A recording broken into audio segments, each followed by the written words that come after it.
Dios les bendiga, mis hermanos. Damos gracias a Dios por otra clase que nos permite en este día estudiar. Seguimos en nuestro trimestral Valores Esenciales del Cristiano. Y para aquellos que tienen su expositor, estamos basados en la base bíblica en Hechos capítulo 24. Para los que no tienen expositor, estamos basados en Hechos 24, capítulo 24, del 24 al 27. Y de ahí vamos a brincar a Tito, capítulo 1, del 5 al 8, terminando con Segunda de Pedro, capítulo 1, del 5 al 11. Y para los que tienen expositor, estamos en el estudio número 19. Antes de entrar a nuestra clase, vamos a hacer una corta oración para que el Señor nos ayude a estudiar esta clase y nos dé entendimiento, conocimiento de su palabra, para ayuda de nuestra vida en relación con el Señor Jesús en nuestro diario vivir. Oremos todos juntos, mis hermanos.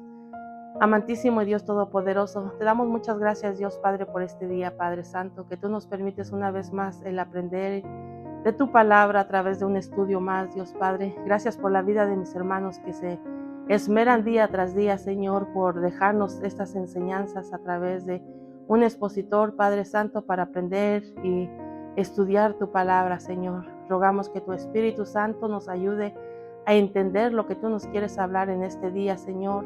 Igualmente por cada uno de mis hermanos, hermanas, Padre Santo, que estén escuchando esta clase, que tu presencia, tu poder y tu Espíritu Santo del entendimiento, conforme a la necesidad de cada uno de nosotros, Dios Padre, te lo suplicamos. Que sea tu presencia en cada uno, Dios, y tu Espíritu dándonos a entender y comprender tu palabra, Padre. En el nombre de Cristo Jesús te lo pedimos, Dios. Amén y amén. Gloria a Dios. Entonces, seguimos con el trimestre Valores Esenciales del Cristiano. Y nuestro pensamiento central dice: todo creyente ha sido capacitado por Dios para vivir honestamente sin dejarse arrastrar por el mal que le circunda. Nuestro texto áureo dice: porque si estas cosas están en vosotros y abundan, no os dejarán estar ocioso ni sin fruto en cuanto al conocimiento de nuestro Señor Jesucristo. Segunda de Pedro 1:8. Y como sabemos, siempre tenemos tres objetivos. El primero es evaluar la importancia del dominio propio en la vida del creyente. Nuestro segundo objetivo, dice, es asumir la actitud que corresponde a un creyente en relación al uso del dominio propio. El número 3, formular la conducta que es propia de los hijos de Dios al convivir en medio de un mundo que es adverso a su fe. Y nuestro tema de este día dice: dominio propio, un valor indispensable. Y vamos a ir leyendo los versículos conforme vamos tocando los puntos. Y si leemos nuestra introducción, vemos aquí que en esta semana se ha preparado un estudio sumamente interesante y necesario para cada cristiano contemporáneo. Sin duda podemos ver que dominar las pasiones y tomar decisiones correctas es un asunto que lleva toda una vida aprendiéndolo. Muchos creyentes desconocen que el Señor les ha dado el poder para vivir en victoria sobre Satanás. El mundo y la carne, por tanto, viven en inestabilidad espiritual sin gustar la victoria que Cristo compró en la cruz. Sabemos que a través de Jesucristo Él nos ha dado el poder y la autoridad, dice, para poder vencer todos los deseos de la carne que nos asedia día a día. A través de esta palabra que vamos a estudiar, la palabra de Dios, es fácil ver que el dominio propio se constituyó en una enseñanza cardinal del Nuevo Testamento. Por tanto, las Escrituras exhortan a los cristianos a usar el poder conferido en Cristo para no sucumbir ante la tentación. De esa manera vivirán victoriosamente y podrán llevar mucho fruto para Dios. Si la vida cristiana consistiera solamente en creer una forma de doctrina y no nos diera el poder para hacer decisiones sabias, fuéramos verdaderamente dignos de lástima, pero nosotros sabemos que tenemos ese poder dado a través de Jesucristo, por el cual podemos tener la victoria contra toda tentación, contra toda acechanza. Pero como nos ha dado el poder de Dios, se nos ha dado el poder de Dios en este respecto, dice, ningún mandamiento sagrado, por más gravoso que parezca, es realmente difícil, porque tenemos el recurso dado por Dios para obedecer. Asimismo, nuestro estudio da por sentado que un obispo no puede ser una persona sin frenos morales, pues debe ser ejemplo de la grey, y para lograr esa estatura espiritual debe de llegar a ser dueño de sí mismo.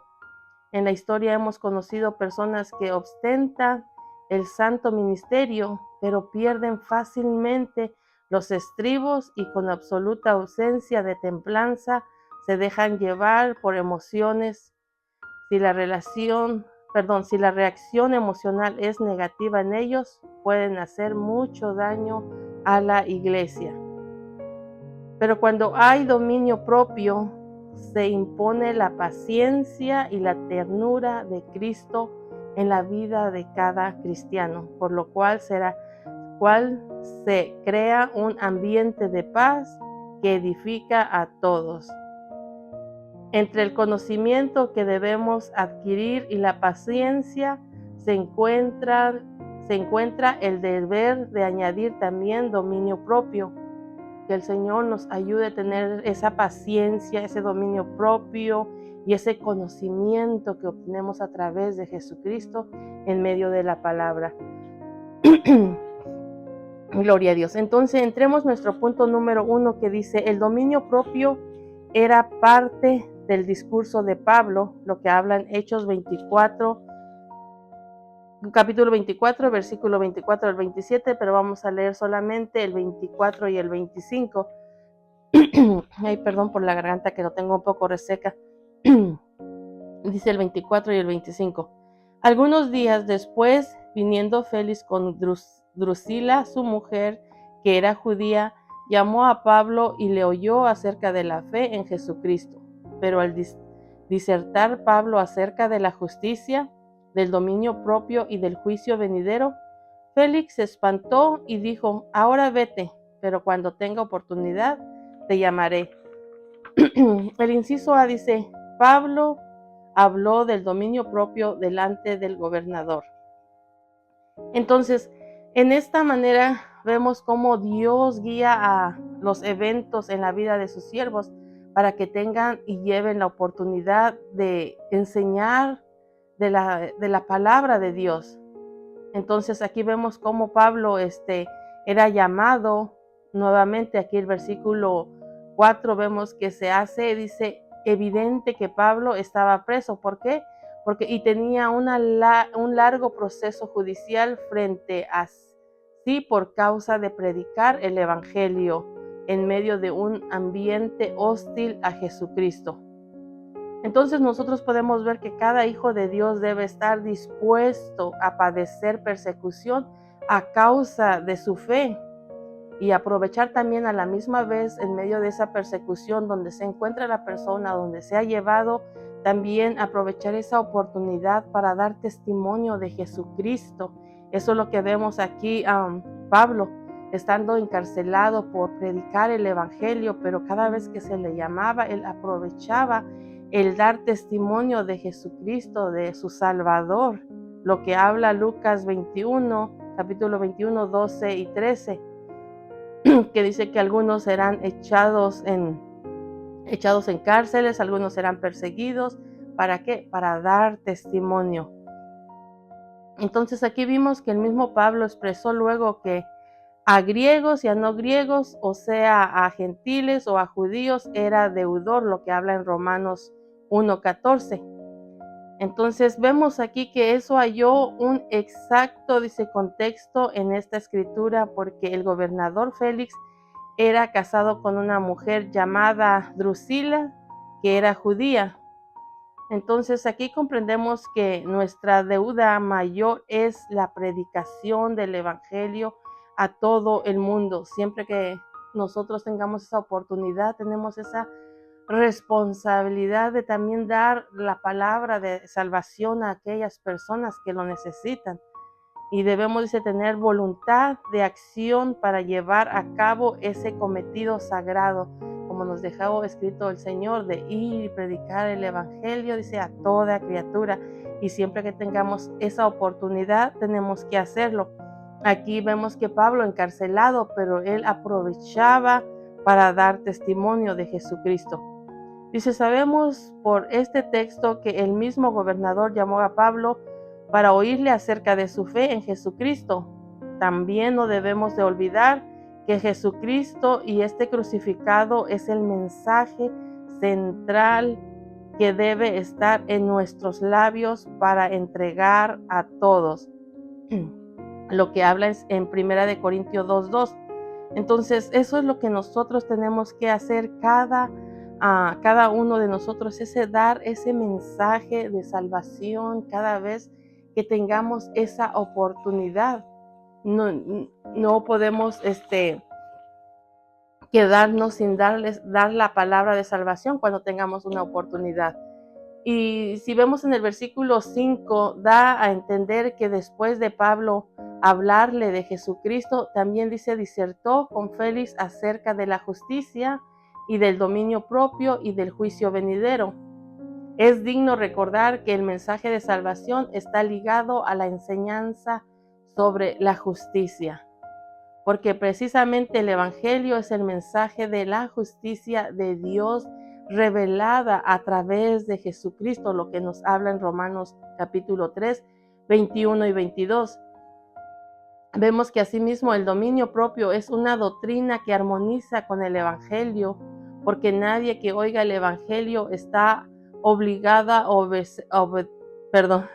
nadie que oiga el evangelio está obligado o obligada a obedecerlo. El hombre es libre de aceptarlo o de rechazar la salvación ofrecida por Jesús, pero una vez que nosotros tomemos la decisión de aceptarla y saber que es maravilloso reconocer que Jesucristo vino a dar su vida por nosotros, de ahí nos da el dominio propio para nosotros rechazar lo malo y detener lo bueno y servirle al Señor. Pero nadie se le obliga a la fuerza, pero sabemos que el Espíritu Santo empieza a trabajar en cada uno de nosotros. Y es cuando nosotros aceptamos esa palabra maravillosa del Evangelio. Y podemos ver que además el evangelio es la proclamación también del juicio venidero, pues la Biblia enseña que está establecido para los hombres que mueran una sola vez y después de ello el juicio, lo que habla en Hebreos 9:27. Entonces podemos ver que estas enseñanzas espantaron al gobernador y en un tono de indiferencia le dijo que se fuera a Pablo, pero que lo llamaría cuando tuviera otra vez la oportunidad. Aquí podemos ver que hay una lección para cada uno de nosotros. Siempre que prediquemos nosotros el evangelio a cada uno de las personas que tengamos la oportunidad, o a las personas que se nos presente, debemos pelearlas, significa impulsarlos a reconocer a Jesucristo como su Señor y Salvador, darles a entender que ellos necesitan a un Salvador en su vida, en su persona. Entonces, ese es el propósito cuando damos el Evangelio, darle a entender que Jesucristo vino a dar su vida para cada una de las personas y es que necesitan un Salvador para que también ellos lo reconozcan como Señor y Salvador. Porque dice, nadie sabe si esa será la última vez que tenga una oportunidad de darle el mensaje o que la persona reciba el mensaje del Evangelio. Entonces, por eso, no solo por compromiso, sino nosotros tenemos que enseñarles la palabra por convicción, de que tengan una convicción de Jesucristo como Señor y Salvador. Ahora el inciso B dice, el gobernador corrompió su dominio propio al dejar preso a Pablo. Ahora vamos a leer el 26 y 27. Dice, esperaba también con esto que Pablo le diera dinero para que le soltase, por lo cual muchas veces lo hacía venir y hablaba con él. Pero al cabo de 2 años recibió Félix por sucesor a Porcio Festo, y queriendo Félix congraciarse con los judíos, dejó preso a Pablo.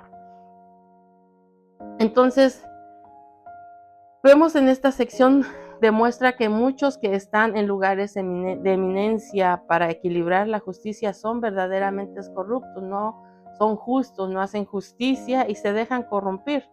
Pero el evangelio se les debe ofrecer aún también a esas personas, y por eso Pablo siempre que tenía la oportunidad le predicaba. Pero aquí podemos ver en el 26 deja claro que Félix era un gobernador moralmente corrompido. Ello se deja ver en que esperaba que Pablo, dice, le diera dinero a cambio de su libertad. Entonces él lo hacía venir muy seguidamente, no porque él quería ver si Pablo, por obtener su libertad, le ofreciera dinero, como dicen, por debajo del agua. ¿Para qué? Para que saliera libre. Pero Pablo, en lugar de hacer eso, él cuando lo llamaban tenía la oportunidad de seguir hablando de Jesucristo, y pues el otro, por no recibir nada a cambio por su libertad, lo mandaba de regreso otra vez a la cárcel.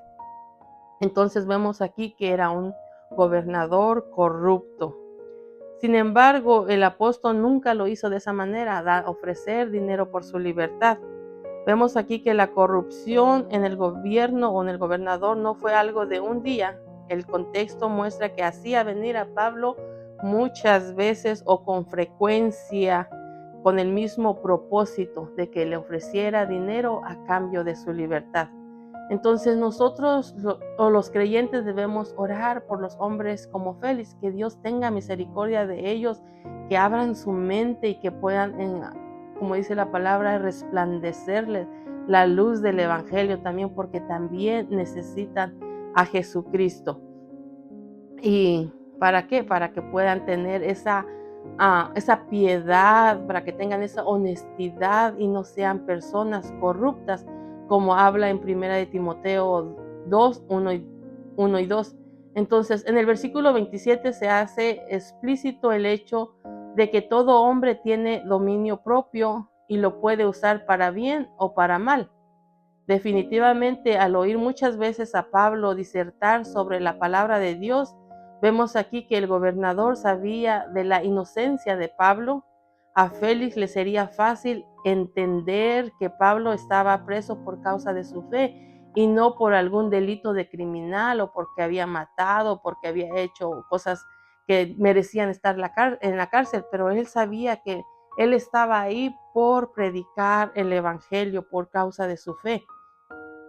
Por tanto, debía resistir la tentación de congraciarse con los judíos, dejando preso a Pablo. O sea, para él prefería quedar bien con los demás que querían ver a Pablo preso. Pero lo que hizo el político fue aliarse, dice, con la comunidad judía de su esposa, y mantener la balanza de la justicia fuera de equilibrio.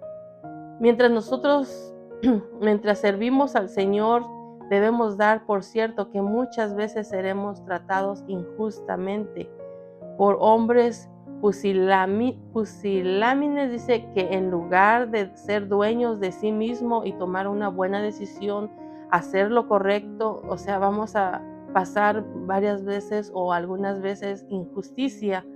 Entonces, ¿por qué? Porque se convierten en personas manipuladoras.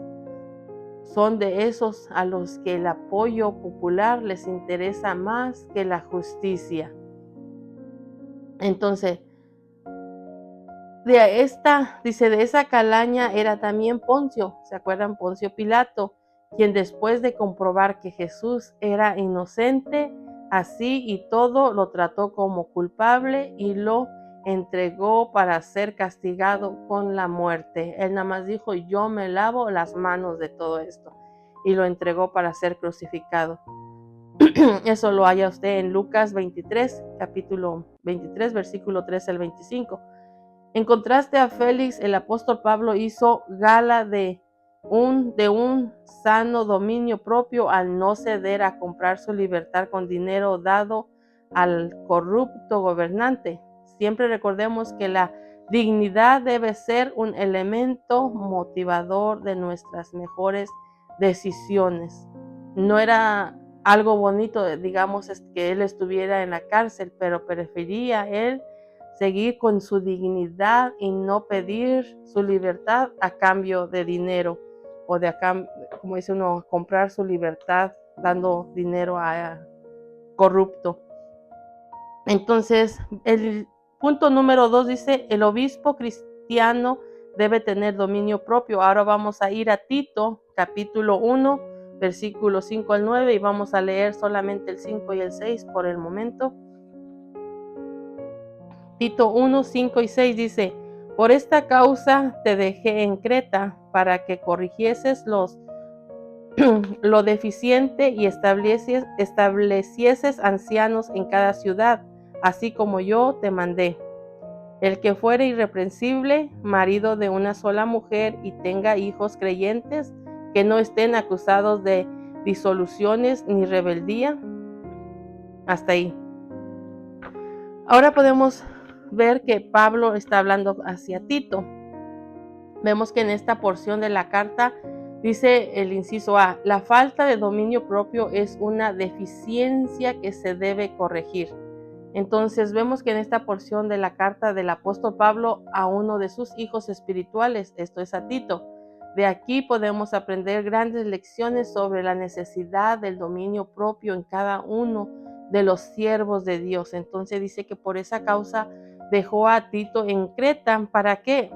Para que este hombre, vemos, este embajador de Cristo, las debía corregir a cada una de las personas que tenían o deseaban ser participantes del servicio a Dios. Entonces tenía que corregirse con toda esa humildad. El discipulado cristiano debe permitirle al Señor que corrija su vida todo lo que está mal. Sabemos que a través de la palabra Dios nos corrige todo lo que está mal en nuestra vida, todas las cosas que no debemos hacer, no debemos practicar, nos corrige cuando leemos la palabra. Ahí nos enseña qué le agrada a Dios y qué no le agrada a Dios. Entonces aquí dice, sabemos que el Espíritu actúa a través de la palabra. Nuestro contacto diario con el estudio de la palabra, Dios nos ayudará mucho en la necesidad de corrección de nuestros defectos espirituales. Entonces, cada que nosotros tenemos ese contacto de la palabra, leemos la palabra, estudiamos la palabra, dejamos que su Espíritu Santo nos hable a través de la palabra y nos corrige en lo que estamos mal. Entonces dice, no solamente Tito debía ocuparse del aspecto de la corrección, sino de establecer ancianos en cada iglesia de aquella localidad. Era como un trabajo que se le había dejado a Tito de corregir si había alguien que quería tomar un puesto o hacer algo para el Señor, si había algo que no debía de hacer o de practicar a través de la palabra, tenía que corregirlo. Entonces, vemos en el versículo 6 que nos muestra los requisitos morales y espirituales que Pablo establece para ocupar un cargo de anciano o en una iglesia local. Estas virtudes de un verdadero anciano o pastor se puede agrupar en 3 secciones. En esta sección vamos a tratar solamente del primero. Dice, tiene que ver con los requisitos morales de los ancianos de la iglesia. Primero tiene que ser una persona irreprensible. Tiene que ser un hombre, digamos si es hombre o mujer, pero aquí dice hombre, marido de una sola mujer, no una persona que le guste tener varias mujeres o que sea irreprensible, no. Tenía que tener sus hijos que sean creyentes, no disolutos ni rebeldes. Entonces, todos estos requisitos no eran nada más para ese tiempo. Hoy en día igualmente son requisitos para cada una de las personas que quieren trabajar en la obra del Señor. Y no nada más porque quieran trabajar en la obra del Señor, sino cada uno de nosotros como hijos de Dios tiene que ser, como dice uno, en nuestra vida diaria, en nuestro vivir, en nuestra persona, tenemos que saber qué le gusta a Dios, qué le agrada a Dios y qué no le agrada a Dios, y tratar de vivir de la manera que Dios nos pide a través de su palabra. Dice, los creyentes deben orar o rodear con oración a los siervos de Dios y a su familia para que no se produzcan manchas en la conducta de sus hijos. Y es lo que hacemos día tras día, el orar los unos por los otros y sobre todo por el pastorado, el liderazgo, para que nada de esto se introduzca en la vida de ellos, se produzca en sus vidas de ellos y en nuestras vidas también, porque lo necesitamos también, que nada de esto haya en nuestra vida, en nuestra persona. Y este clamor puede evitar, dice, que se originen muchos malos testimonios, los cuales siempre traen mala fama a la causa del evangelio. Por eso necesitamos llenarnos de oración, rogar por nuestros líderes, por nuestros pastores, por cada uno. ¿Para qué? Para que nada de esto haya en la vida de cada uno de nosotros como hijos de Dios. ¿Para qué? Para que no traiga mala fama a causa del evangelio, porque siempre hemos oído eso. Si ser como ellos, siendo cristianos, mejor me quedo así, y eso pues es un mal testimonio, y impedimos a que vengan las demás personas a los pies de Cristo. Entonces necesitamos orar siempre para que nada de esto haya en nuestra vida y seamos ejemplo para las demás personas que vengan a Jesucristo. Ahora el inciso B dice, el obispo cristiano debe ser dueño de sí mismo. Ahora vamos a leer el 7 y 8 de primera de Tito. En Tito 1, yo dije primera. En Tito 1, 7 y 8. Dice, porque es necesario que el obispo sea irreprensible como administrador de Dios, no soberbio, no iracundo, no dado al vino, no pendenciero, no codicioso de ganancias deshonestas, sino hospedador, amante de lo bueno, sobrio, justo, santo, dueño de sí mismo.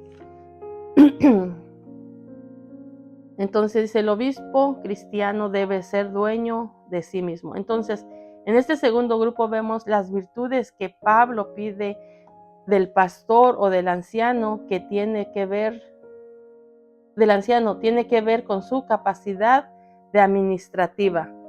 En este versículo 7 dice, en parte del 8, Pablo menciona que el anciano debe de ser irreprensible como administrador de Dios. No debe dar lugar a la soberbia, no debe ser una persona soberbia, arrogante, no. Al contrario, debe ser humilde, sencillo en conducirse a las personas, no ser una persona arrogante para nada. Dice, tiene que ser propia de líderes, porque cuando es una persona arrogante, es un líder inmaduro, que no ha crecido, que no ha aprendido a través de la palabra, porque la palabra nos forma, nos enseña, nos corrige, nos instruye, de manera que si éramos antes de conocer a Jesucristo una persona arrogante, soberbia, La palabra nos ayuda y dejamos de ser arrogantes, dejamos de ser soberbios, porque si actuamos de esa manera somos, dice, propia de líderes inmaduros.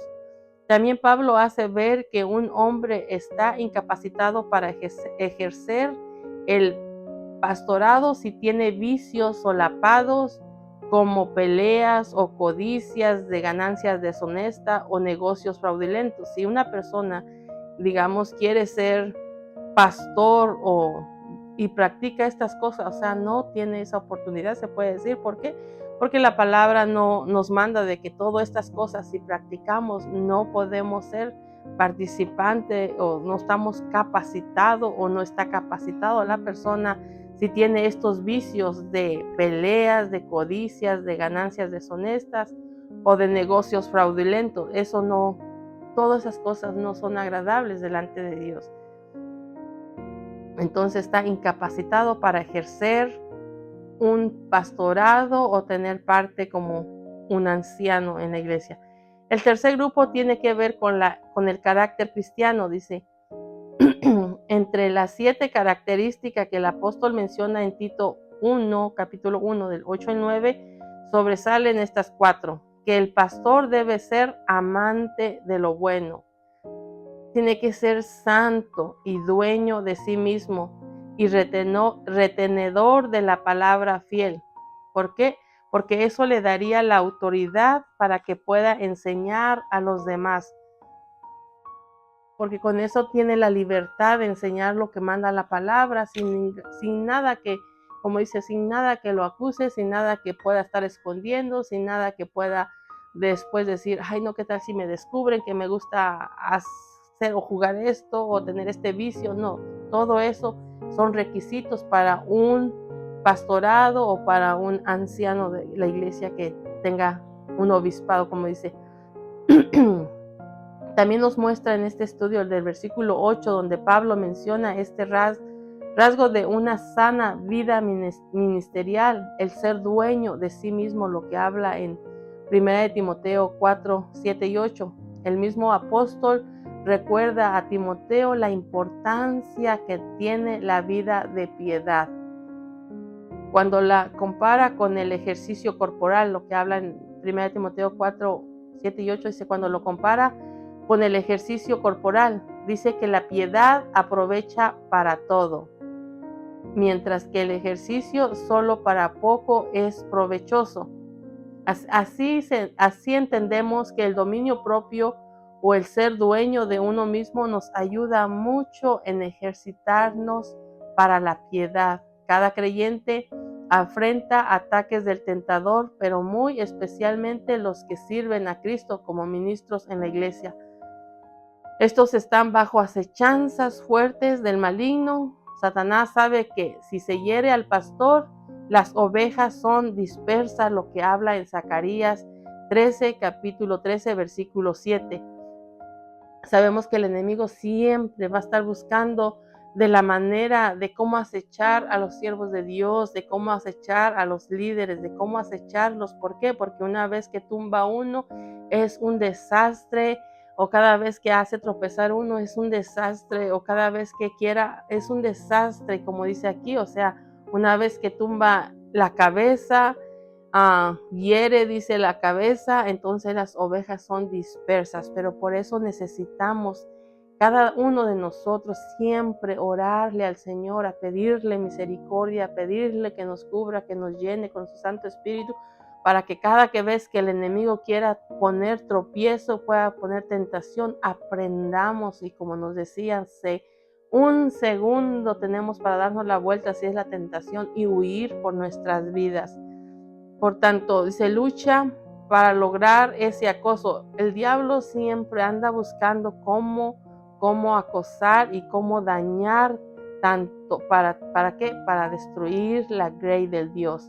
Entonces también, así como lucha él, nosotros tenemos que luchar más todavía, pidiéndole a Dios a través de su Espíritu Santo que nos ayude, que nos guarde y sigamos adelante y huir de donde tengamos que huir y rechazar, tener ese dominio propio de decir no, lo que no tenemos que aceptar y seguir hacia adelante. Aquí se entiende mejor la necesidad de fortalecer el dominio propio para ser fuerte, es decir, no al enemigo cuando nos quiera mover de la santidad o del carácter piadoso propio de un ministro cristiano. Por eso es importante llenarnos de su presencia, llenarnos de su poder, de su Espíritu Santo para poder decirle no al enemigo en el nombre de Cristo Jesús. Gloria a Dios. Ahora veamos el punto número 3 y ahora vamos a pasar a segunda de Pedro 1 del 5 al 11. El inciso A dice: debemos añadir dominio propio a nuestro conocimiento. Vamos a leer solamente el 5 y el 7 de segunda de Pedro 1. El 5 y el 7 dice: vosotros también, poniendo toda diligencia por esto mismo, añadid a vuestra fe virtud, a la virtud conocimiento, al conocimiento dominio propio, al dominio propio paciencia, a la paciencia piedad, al 7, a la piedad afecto fraternal y al afecto fraternal amor. Ahora en segunda de Pedro 1, 5 y 7 dice: el apóstol Pedro hace una lista de aquello en que los creyentes deben ser diligentes. En su lista menciona también la necesidad de ser fuertes en el dominio propio. Tenemos que tener dominio propio, pedirle a Dios que nos dé ese dominio propio para decir no a lo malo, decir no a lo que no nos conviene, decirle no a lo que afecta nuestra relación con Dios, para decirle no a aquello que nos puede separar de Dios. Entonces vemos aquí el versículo 5, deja ver que debe existir diligencia para lograr ingresar, dice, a la conducta cristiana, estos valores tan importantes. Pedro vemos aquí que comienza su lista por la fe, porque esta virtud es la raíz de la vida cristiana. Todo lo demás es el fruto de dicha fe. Así que la palabra nos recomienda añadir las virtudes que son el fruto de esa fe genuina en Cristo Jesús. Vemos aquí que la palabra griega para añadir significa proveer abundantemente. Esta palabra se emplea en el arte griego con el sentido de dirigir un coro. Así que el Espíritu Santo nos insta a unir de tal modo una virtud a la otra, de manera que haga un precioso acorde que suene grato al Señor y traiga gloria al nombre de Jesús. O sea que todo esto que acabamos de leer, que se necesita en nuestra vida, no podemos decir, tengo una, pero no, la otra no la quiero. No, todas las necesitamos para poder nosotros, como dice, para que sea música a los oídos del Señor. ¿Por qué? Porque todo es necesario en nuestra vida, en nuestra relación personal con el Señor. ¿Para qué? Para que podamos tener, como dice uno, esa voluntad en todas las áreas en nuestra vida. Entonces, vemos aquí que virtud significa excelencia, así todo lo que hagamos como producción de nuestra fe, lo debemos hacer con excelencia o excelentemente. También debemos añadir ese conocimiento. Ello es posible si nosotros oramos al Señor para que se revele a nosotros y podamos conocerlo a través de su palabra, porque es de esa manera en que nosotros podemos conocer al Señor a través de su palabra. Puede revelarse lo que Él nos quiera revelar, es a través de su palabra. Si no, no vamos a tener ese conocimiento del Señor, nada, si no leemos su palabra, porque de ahí aprendemos, de ahí nos habla, de ahí nos enseña. Entonces, también debemos renunciar al infalitismo espiritual y procurar, dice, ser doctos en la palabra de Dios. O sea, tenemos que aprender, crecer y no dejar nada más decir, yo creo, pero no sabes nada de la palabra. Por eso es importante que leamos para que nosotros crezcamos en la palabra, para crecer en ella. Si no, seguimos como niños, dice, como niños que ya deberíamos de ser adultos deseando la leche espiritual, o que nos manda la palabra que deseemos la leche espiritual. Es una manera de buscar y conocer su palabra a través de leerla. Entonces, nosotros tenemos que estudiar la palabra día a día.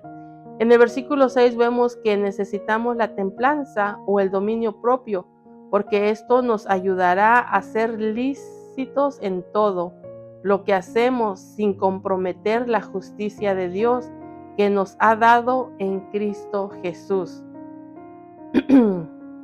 Dice, inmediatamente Pedro menciona que debemos agregar también que la paciencia. El sentido que tiene la paciencia en el idioma original aquí equivale a la firmeza en la fe en medio de pruebas, en medio de sufrimientos y sufrimientos propios de nuestro peregrinaje. Acuérdese que hay de muchas maneras cómo se sufre, cómo se prueba, y todo para esto tenemos que tener esa paciencia para que no huyamos o no corramos o no dejemos de hacer lo que el Señor nos manda en medio de situaciones difíciles, sino que agarrar fuerza y decir, podemos en el nombre de Cristo Jesús. Dice, y aunque hay naciones con un tanto libertinaje religiosa en comparación con otras más hostiles, en verdad, como la Biblia enseña, todos los que quieran vivir piadosamente en Cristo Jesús padecerán persecución, lo que habla en Timoteo 3, 2 de Timoteo 3:12. Entonces nosotros debemos estar preparados para que la paciencia de Cristo se haga evidente en nosotros en tales circunstancias.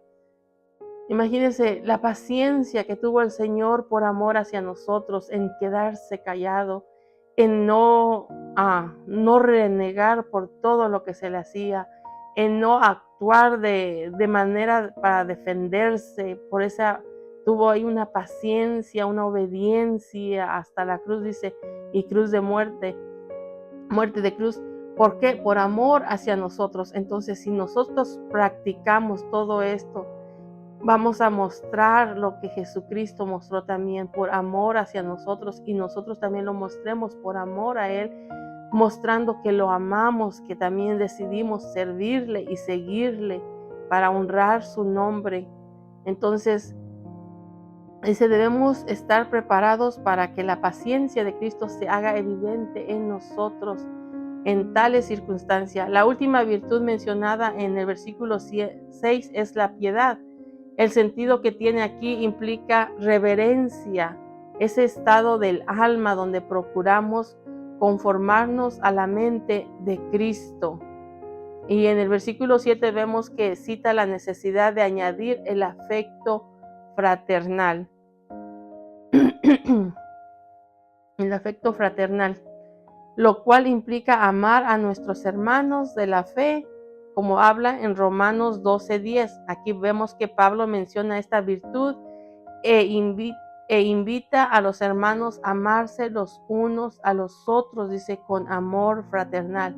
Y esta sección incluye haciendo ver que la necesidad de añadir esa virtud del amor aquí está usado en el sentido del amor ágape, del amor que sobrepasa, ese que sobrepasa el amor a la comunidad cristiana, y tiene que ver con el amor genuino, el amor a Dios. Vemos que ese amor que Dios pone en cada uno de nosotros para amarnos los unos a los otros, y eso nos ayuda para ayudarnos los unos a los otros, orar los unos a los otros. Es lo que la Biblia enseña, que si amamos a Dios, entonces también nosotros debemos amar a los hermanos, lo que habla en Primera de Juan 4:21. Ay, permiso, mis hermanos.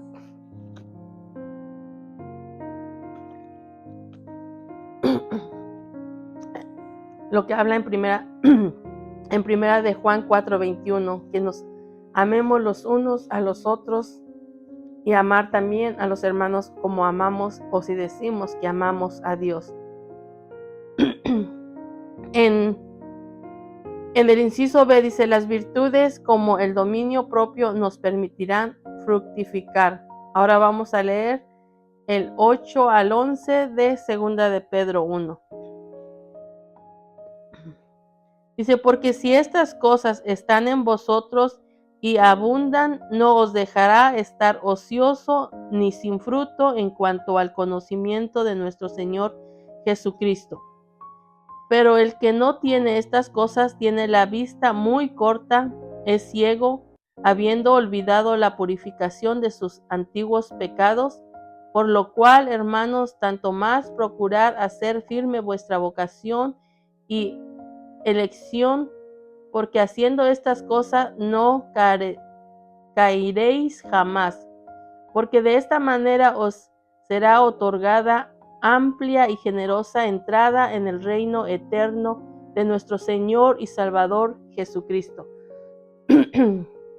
Entonces, el inciso B dice, las virtudes como el dominio propio nos permitirán fructificar. Ahora, en resumen de nuestro estudio, dice en los versículos 8 al 11, donde después de mencionar el fruto de nuestra fe, ahora vemos al apóstol Pedro que menciona 4 resultados de tener estas virtudes y abundar en ellas. El primero es aumento de la fructificación,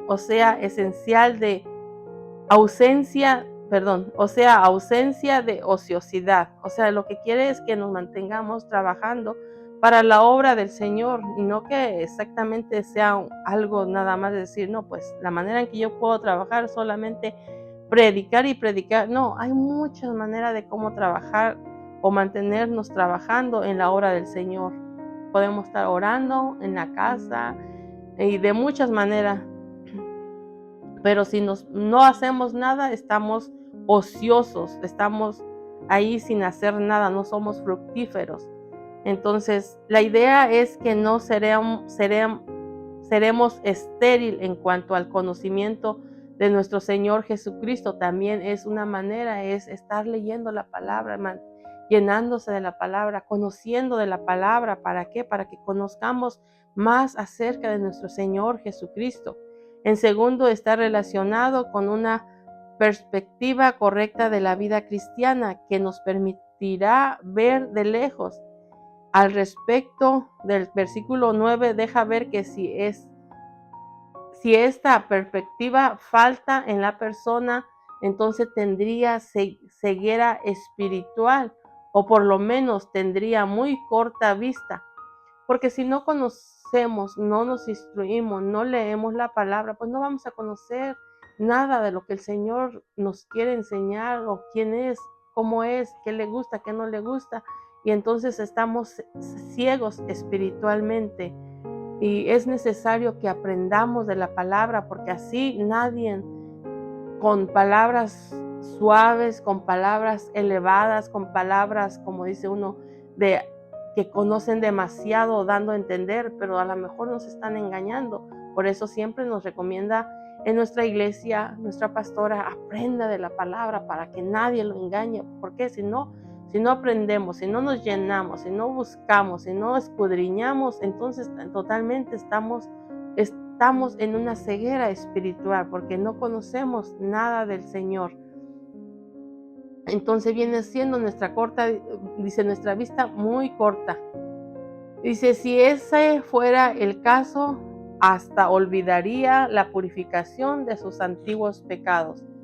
Significa que hasta olvidaríamos de lo que el Señor nos ha perdonado, y hasta podríamos seguir igual de la misma manera en que o cómo nos encontró el Señor, porque ni siquiera recordaríamos cómo el Señor nos limpió, cómo el Señor nos santificó, cómo el Señor nos purificó de nuestro pecado, de nuestra inmundicia. Entonces, no queremos olvidar eso de lo que el Señor ha hecho en nuestra vida. En tercer resultado dice, si estas cosas abundan en nosotros, entonces sería una segura perseverancia. En este contexto se nos afirma que haciendo lo que aquí se nos ordena, no caeremos jamás. Entonces esto nos da a entender la importancia de todo lo que se nos pide, de cómo debemos ser, qué debemos tener en nosotros. Entonces, si todo eso está en nosotros, no caeremos jamás, dice, y eso es lo que anhelamos cada uno de nosotros, en no caer, de servir al Señor, en no volver atrás a esa vida miserable que teníamos nosotros antes de Jesucristo. Entonces necesitamos vivir y hacer todo lo que aquí se nos ordena para que no caigamos jamás. Vemos aquí en el versículo 10 que debemos tener la meta de Pablo, acabar nuestra carrera con gozo, lo que habla en Hechos 20:24. El cuarto resultado sería una promoción gloriosa en el reino eterno de nuestro Señor Jesucristo, y eso es lo que anhelamos cada uno, es de llegar a ese lugar maravilloso que se nos ha prometido a través de la palabra, que Jesucristo fue a preparar para cada uno de nosotros. Pero para eso tenemos que vivir en esa vida irreprensible, en esa vida, como dice, de una sola mujer, de un solo hombre, con ese amor, con esa fe, con esa paciencia, con esa humildad, con todo lo que aquí se nos ha pedido. Tenemos que tener eso en nuestra vida y buscarlo a través de la palabra para poder entender y comprender lo que Jesucristo quiere que aprendamos y conozcamos. Y así jamás, dice, puede uno caer, y eso es lo que no queremos caer, no queremos volver a esa vida que vivíamos antes. Y espero que el Señor nos siga ayudando a través de su Espíritu Santo y lo logremos en el nombre de Cristo Jesús. Por lo cual nosotros luchamos cada día para que ese día que llegue, como dice aquí, de que llegue ese día glorioso en el reino eterno de nuestro Señor Jesucristo, y que nos den la entrada a una vida eterna. Siga luchando, mi hermano, siga luchando, mi hermana. No deje que nada ni nadie que venga ¿cómo se dice?, a hacerle tropiezo, nada, sino que luchemos y sirvamos al Señor y decirle, tengamos ese dominio propio de decir no a las cosas malas, no al pecado, no a lo que nos separa de Dios. Gloria a Dios. Voy a leerles el resumen y dice: al llegar al final de nuestro estudio ha sido claro que no estamos en este mundo abandonados a la suerte del enemigo, del mundo y de la carne. No estamos abandonados, no estamos solos, estamos en las manos del Señor, y su Espíritu Santo nos ayuda cada día, su Espíritu Santo nos guía cada día. Entonces no estamos solos para poder lograr cada día servir al Señor. Dice, y también podemos concluir que las emociones de nuestra alma no están llamados a controlarnos. Por el contrario, el Espíritu Santo nos da un tipo de templanza para que modelemos un carácter sujeto a Jesucristo, en el cual podamos ser vencedores sobre impulsos internos y emociones externas. Nunca debemos ser como aquel que se deja llevar por la ira o en pleitos ajenos, y al proceder así viene a ser como el que toma el perro por las orejas, lo que habla en Proverbios 26:17. Ya nosotros no nos dejamos llevar por la ira o meternos en pleito o andar haciendo cosas que no debemos de hacer. ¿Por qué? Porque el Señor nos ha dado ese dominio propio a no reaccionar como reaccionábamos antes. El poder espiritual que Dios nos ha dado para mantenernos serenos aún frente a una situación irritante se adquiere a través de la fe, de la práctica diaria en la conducta cristiana. La oración y el estudio de la palabra de Dios serán determinantes en el logro de ese nivel de vida. O sea, tiene que ser a través de la oración, a través de la palabra, que su Espíritu Santo nos ayuda día a día. Pues como nos enseña Cristo, separados de mí, nada podéis hacer. Tenemos que pedirle siempre la ayuda al Señor. Señor, ayúdame, Señor, que tu Espíritu Santo me sea el que me sostenga, Señor, ayúdame, y tener que estar agarrados en Jesucristo, unidos en Jesucristo, porque separados de Él nada podemos hacer. Los maestros de la congregación y todos los que ministran la palabra en la casa de Dios deben hacer énfasis en el carácter ideal que la Biblia describe como propio de los creyentes. Si así hacemos, nuestra vida será un reflejo de la vida de Cristo que está en nosotros. Si practicamos la palabra como nos manda la palabra, si hacemos lo que la palabra nos manda, reflejaremos la vida de Cristo en nosotros para honrarle, para glorificarle. Por eso necesitamos practicar lo que nos manda la palabra, vivir como nos manda la palabra, para que siempre nuestras acciones, nuestros hechos glorifiquen al Señor y que no sea, como dice uno, dar vergüenzas o ponerlo en mala fama. Gloria a Dios. Hasta aquí la clase, mis hermanos, y espero que el Señor nos ayude a entender lo que estudiamos en este día. Y para la próxima semana les voy a pedir que leamos Lucas capítulo 18 y el versículo 1 al 7. De ahí vamos a brincar a Hechos capítulo 2 del 41 al 47, para que ya cuando se esté dando la clase con nuestra hermana Almita podamos saber de qué está hablando y el Señor nos ayude a entender su palabra siempre. Gracias, mis hermanos, y que el Señor les bendiga y que nos vemos a la próxima clase. Dios les bendiga.